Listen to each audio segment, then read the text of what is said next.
Shall we just call it off today? What are you talking about? We've come all this way, so just give up. He was reluctant to take his checkup today. While I persuaded him, I wondered if he was nervous about a new doctor. As we were discussing, Pete's name was called, and I helped him to the examination room. Rachel, wait outside for me. Are you sure? I asked, stressed while he was being examined. With that, I was pushed out of the examination room. I waited in the waiting room, and soon a nurse came and brought Pete back.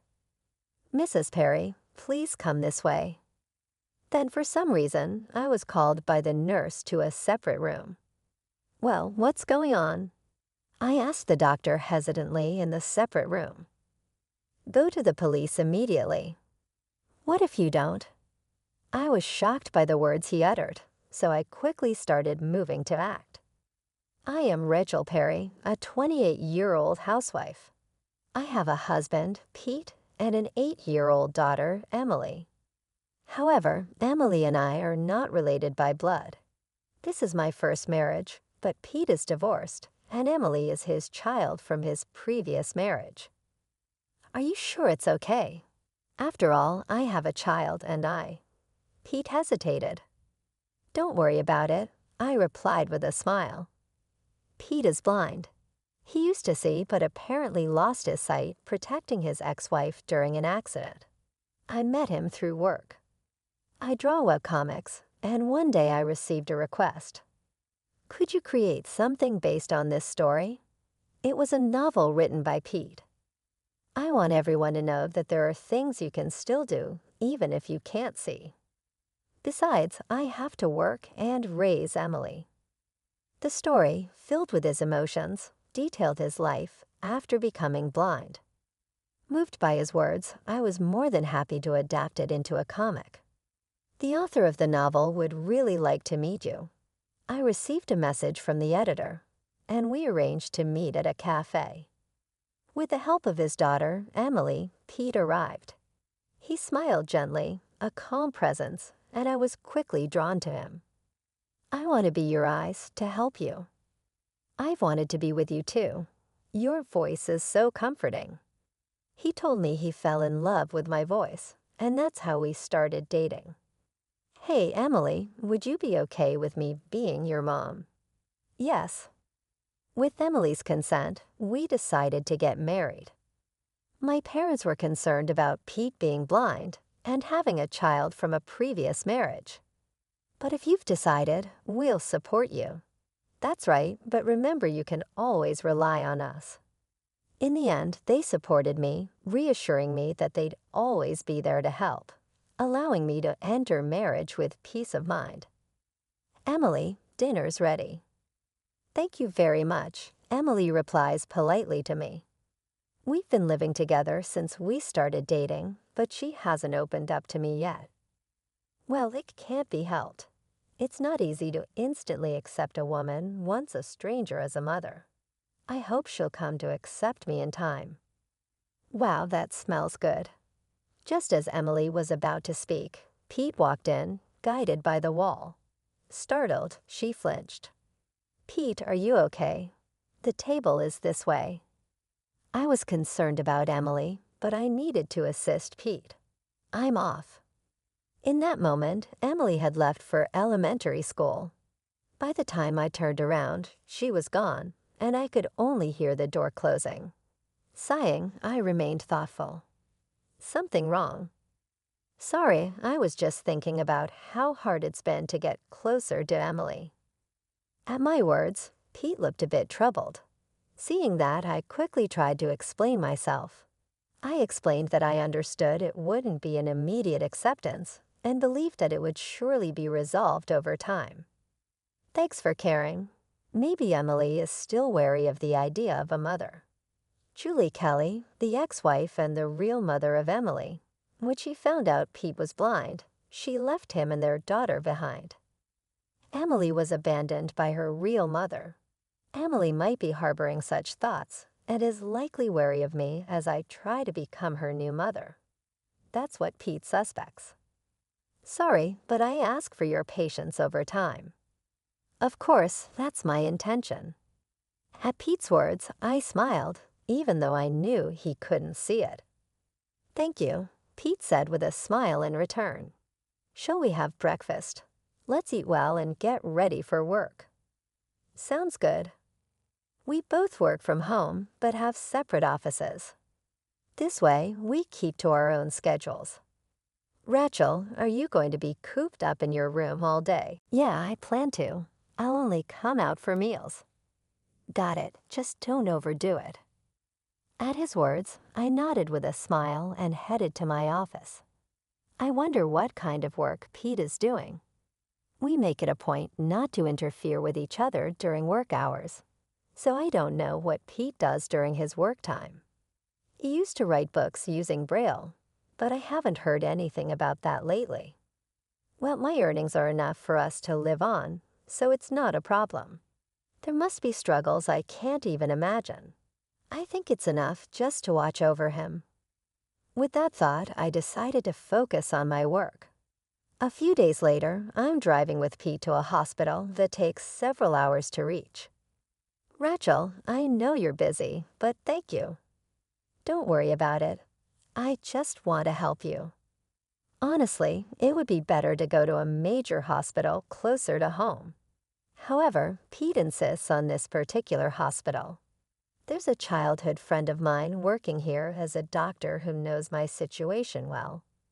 Pete reconnected with his childhood friend during an accident when he was brought to this hospital. Since then, she's been very supportive, even after his ex-wife Julie left him and their daughter behind. That's why I've decided she should be the one to see me. The doctor is a woman. Yes, I had always assumed this childhood friend was a man. Finding out she was a woman made me feel a bit uneasy. Even though it's just a medical consultation and their relationship is strictly doctor-patient, the fact that he goes out of his way to see a female childhood friend for hours bothers me. What kind of person is this childhood friend? She's kind. She gets along well with her husband. Knowing she was married put me at ease. Married people are less likely to do anything inappropriate. We then entered the hospital together. Is this the first time we meet, Mrs. Perry? Hi, Anna West, Pete's attending doctor. Anna introduced herself with a gentle smile. She was very beautiful and definitely seemed kind.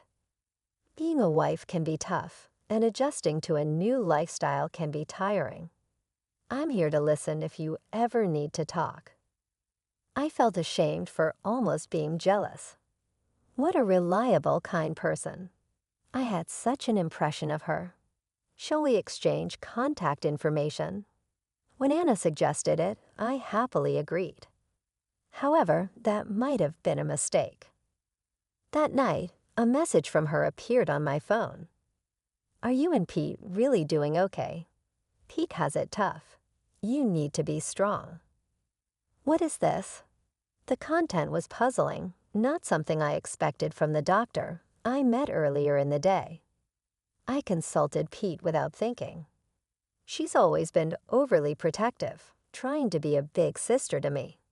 That's probably why she sent such a message. According to Pete, she has always acted like Pete is my responsibility. She was very worried when he remarried, especially because of Julie's situation. That might explain why she was a bit cold to me. If she sees I'm living happily, she'll probably be reassured. Then I better make sure we are happy, I said with a laugh. That's right, he laughed along. Emily watched us, seemingly wanting to say something. Emily, is something wrong? Nothing. When I asked, she glanced briefly at Pete and shook her head. I'm going to bed early. She then went to her room. I wish Emily would smile a bit more, I overheard Pete mutter. I turned to him, and Pete turned his head. Seeing him like this, I felt a slight discomfort. Can you tell Emily's expression? We're family after all. I can tell by the sound of her voice, he said, smiling. It makes sense. After 8 years together, he might indeed sense her mood from her voice alone. But why could he respond to me turning around silently? Just a coincidence. Something wrong, Rachel? No, it's nothing. Pete asked with concern, possibly sensing my distress or wondering why I had fallen silent. To him, I shook my head. I'm probably just overthinking it. I convinced myself of that. Well, Rachel, on our day off, surprisingly, Emily initiated a conversation. Surprised, I managed to keep a smile on my face so she wouldn't notice. What's up? This when Dad isn't around. She handed me a piece of paper. I took the paper from her. Please make sure Dad doesn't see this. She left hurriedly. I heard the front door close, so she must have gone out, probably to a friend's house, as she mentioned earlier. What's this? Anna was a certain number. Rachel has Emily already left. As I pondered the meaning of the number, Pete called out to me. I quickly had the paper in my pocket. Yes, she's already gone. It seemed a bit hurried. Isn't that more childlike? I hope she can act that way in front of me someday. That would be good. He chuckled at my words. He didn't seem to notice what I had hidden. What's up with you, Pete? Aren't you off today? Typically, Pete rests until nearly noon on his days off. I hadn't expected him to be up this early. I was thinking, if it's not too much for you, maybe we could go for a walk together. Pete invited me with a gentle smile. That sounds nice. I want to feel refreshed. You're such a hard worker, Rachel. Just don't overdo it. He probably thinks I'm busy with work, but it's not work that makes me tired. It's the messages from Anna that are tiring me out. Don't bother, Pete. Since then, her messages have kept coming. It's okay. We're supporting each other at first, I replied, but as the messages became daily, I started to ignore them. It's been a while since we went for a walk, hasn't it? Yes, it has. During the walk, I memorized the number Emily had given me and disposed of the paper, hoping I wouldn't need to use that number. A few days later, it was time for Pete's regular checkup, and I drove him to the usual hospital hours away. Isn't Anna off today? Yes, she's caught that contagious disease that's going around. The difference this time was that Anna was off. However, there were other competent doctors, so we saw one of them instead. It was good that our long trip wasn't wasted, I thought, but Pete seemed to feel differently. If she's not here, maybe we should call it today. What are you talking about? It's just a routine checkup. We have to go through with it. Besides, we've come all this way. Let's make the most of it. Hearing that, Pete made a face of displeasure. I showed him and made him sit down in the waiting room chair. Can't we just skip it today? What are you saying? We're already here. Just give up. He was particularly reluctant about the checkup today. While I persuaded him, I wondered if he was nervous about a new doctor. Then Pete's name was called, and I helped him as we headed to the examination room. Rachel, wait outside for me. Are you sure? Just take a rest while I'm getting examined. With that, I was pushed out of the examination room. As I waited in the waiting room, Pete soon returned with a nurse. Mrs. Perry, this way, please. For some reason, I was the only one called by the nurse and was taken to another room. Well, is there something wrong? In the separate room, I cautiously asked the doctor. Go to the police right now. If you don't, you'll end up being used and then.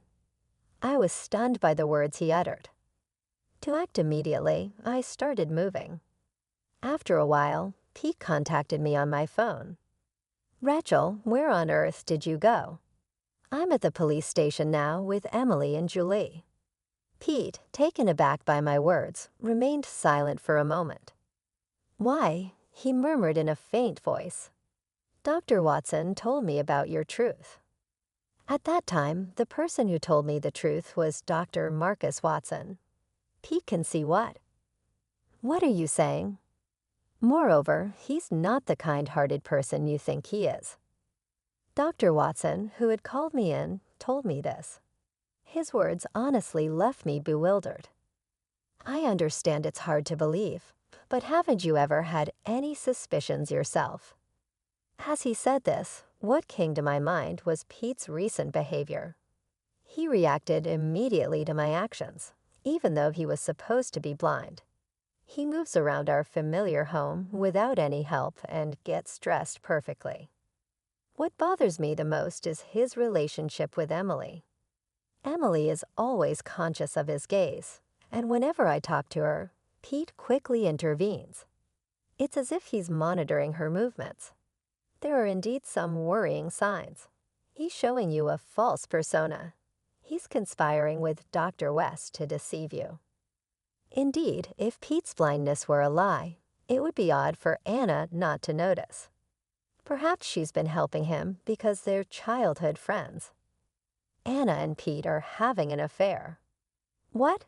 It seems Anna was helping Pete not just because they are acquaintances, but because they are in a relationship. The more I heard, the more I learned that their affair began around the time of Julie, and she had realized it. Since Julie was a nurse, she had consulted more closely with Dr. Watson and others about it. Just as Julie was about to confront them, I heard that Julie and Pete were in an accident. Those words gave me an awful feeling. I hate to think it, but I believe Pete was involved in causing that accident. Dr. Watson told me firmly afterward that she went back to her hometown, and we've lost contact. I hear that Emily was taken in by Pete. Yes, she's actually living with me now. It seems likely that Pete took in Emily to assess child support and to gauge how much truth she knows. He probably came to check on me while I was talking to you because of that situation. Emily must have sensed it too, which is why she kept her distance from me and tried to escape from Pete. Honestly, I can't believe it, but there are parts that I do understand. I wish we could get in touch with his ex-wife, but it seems she's changed her contact information. His words reminded me of a number Emily had given me. Actually, Emily gave me a certain phone number, and so I decided to call that number to find out the truth. As I expected, it was Julie who answered the phone. When I told Pete this, he fell silent. Ignoring Pete, I continued the conversation. It seemed she was under surveillance from your parents. Still, she wanted to keep in touch with her daughter, so she gave Emily a contact number for a phone you guys didn't know about. Emily herself doesn't have a smartphone, and since Pete is watching the landline, she couldn't use it.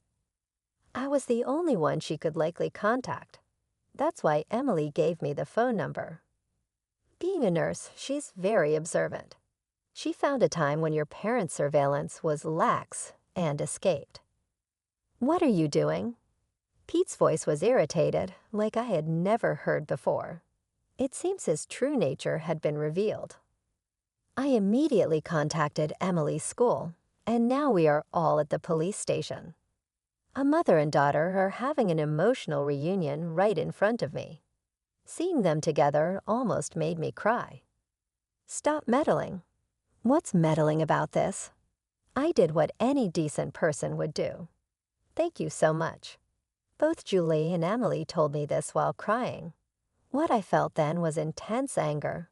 Anger at the selfish reasons for separating a mother and daughter, at the deceit committed for personal gain, and at the novel that had moved me, which was all based on lies.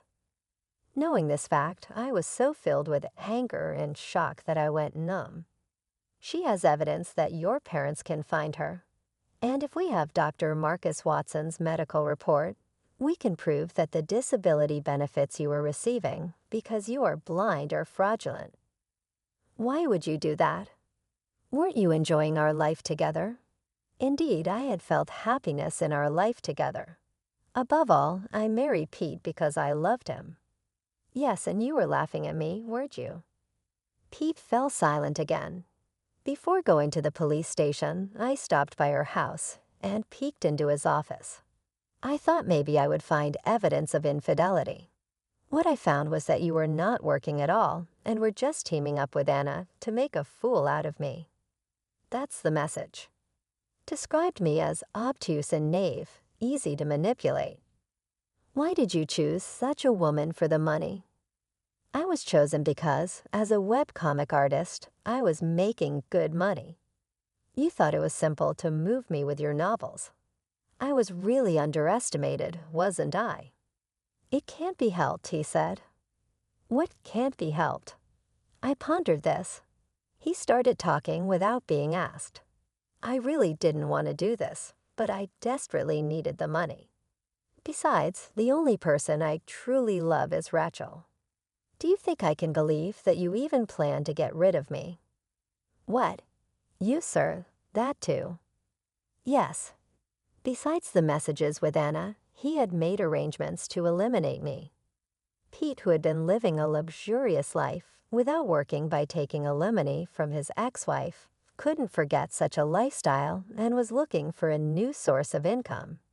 It was me, as a webcomic artist with earnings and working from home.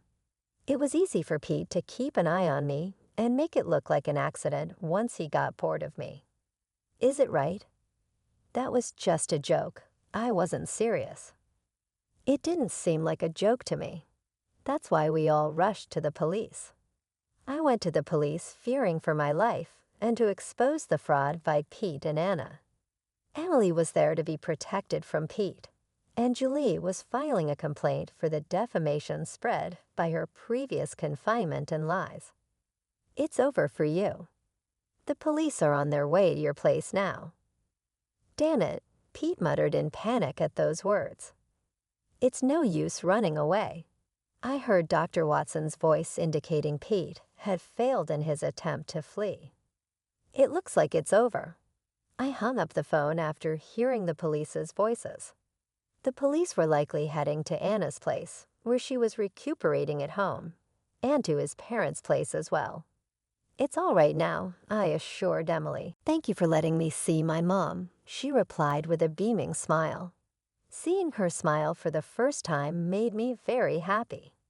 Later, I heard that Emily and her mom really went back to Julie's parents' home. Her parents' home is a plane ride away, making it difficult for Pete to reach them. Leave that man to me.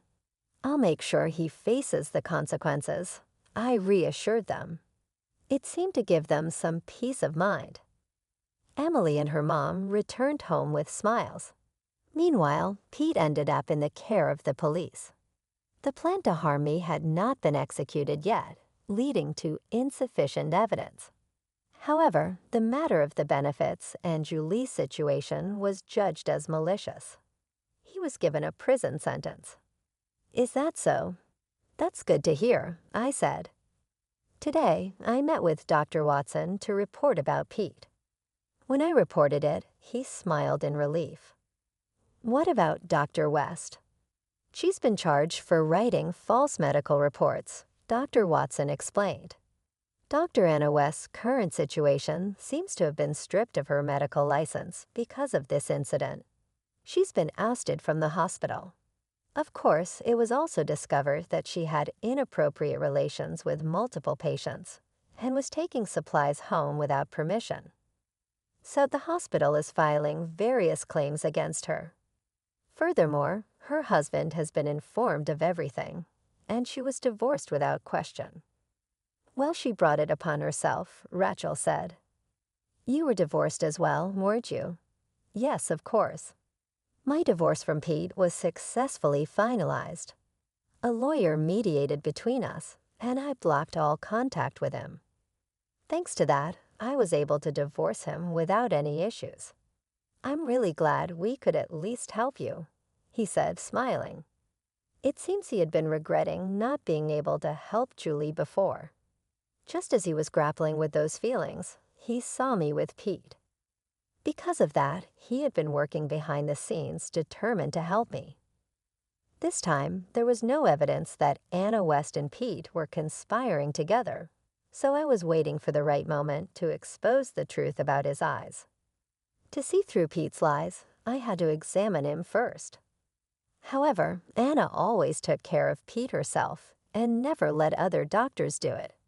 So he was waiting for the right opportunity, and finally, it came. No matter how good his acting was, he couldn't deceive a doctor's eyes.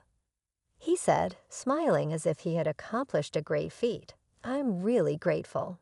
If you hadn't told me the truth that day, I might not be in this world right now." I said, expressing my heartfelt thanks. "Thank you for trusting me." Dr. Watson smiled. Some time had passed when I received a message from Anna on my smartphone. I forgot to block her. Dozens of calls and messages were there. "My life is a complete mess because of you," that's what the message said. "You tried to take someone's life first. You have no right to complain." Saying that, I didn't reply and just blocked the number. Currently, I'm back at my parents' house. They probably don't know where that is, so I should be safe here for a while. "Rachel, it's almost time for dinner. How's your work going?" "Thanks, Mom. I just reached a good stopping point." I smiled and headed to join my mom. Afterward, a piece of news became the talk of the town. It was about the famous webcomic author arrested for fraud. My webcomic had become widespread and was scheduled to be adapted into a TV program soon. However, it was discovered that the entire content was fabricated and the TV adaptation plans were scrapped. As the creator of the webcomic, I faced some criticism, but the editorial staff and the hospital defended me. So now I'm seen as a victim who was deceived. When Pete gets out, he'll find he has no place to go. He had been deceiving everyone around him. Now he must face the consequences. Years later, after all that had happened, I had already left my parents' house. But that day, I had stopped by my parents' house to run errands. Then the doorbell rang. "Yes, it's been a while." "Rachel, I've come to pick you up." Standing there was Pete, who had given up his act of being blind. I was relieved that I checked the monitor before opening the door. Without asking, he started explaining his situation. He was arrested over the issue with Julie, had borrowed money to repay the disability benefits, and his parents had moved because they were shunned by the neighbors and couldn't return to their own home. "You're all I have left, Rachel. Let's be happy together." "No thanks." I flatly rejected his plea. Pete's face showed he was hurt. His attitude, as if he were the victim, was irritating. "It's your fault all of this happened. Don't you think you should take responsibility?" "I don't think so. I'm not responsible for any of this. It's all the result of your own actions, isn't it?" But despite my rejection, Pete still tried to cling to me. Exasperated by his behavior, I was about to call the police. "What are you doing there?" Someone called out to him. He turned around in surprise. "You, the doctor." There stood Dr. Watson with an angry expression, along with my parents. "Did you come to cling to her? That's quite pathetic." "Shut up. If you hadn't meddled in the first place." I only did what was right as a doctor and as a person. Pete glared. Dr. Watson responded calmly, albeit angrily. Watching them, I called the police. "Your selfishness has inconvenienced many people. If anyone should take responsibility, it's you." "Damn it."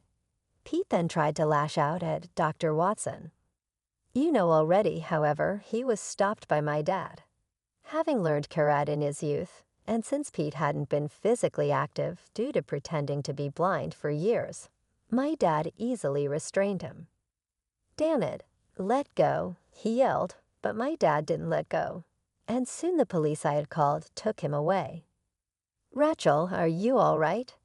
"Yes, thank you." After Pete was gone, I answered him with a smile. With that, he smiled, relieved. He sprinted over as soon as he saw that guy. Really, I feel safe leaving her with him. My parents watched us with amused smiles. Yes, in fact, we are engaged.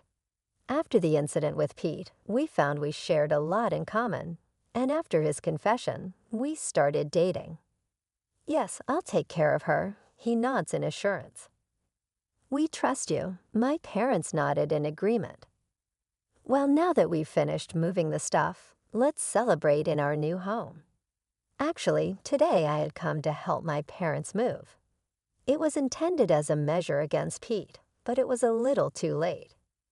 Well, I got to see my fiancé's impressive side, and next time Pete comes, he'll experience the despair of finding no one here. Let's go. Right as I nod, he offers his hand. I take it with a smile. Some time has passed since then, and today is my second wedding. Rachel, you look beautiful. Thank you. Emily and her mother have come especially for the ceremony and are showering us with blessings. I couldn't become her mother, but just seeing her full smile is enough. Enjoy the day. Congratulations on your marriage. I respond with a heartfelt smile of my own.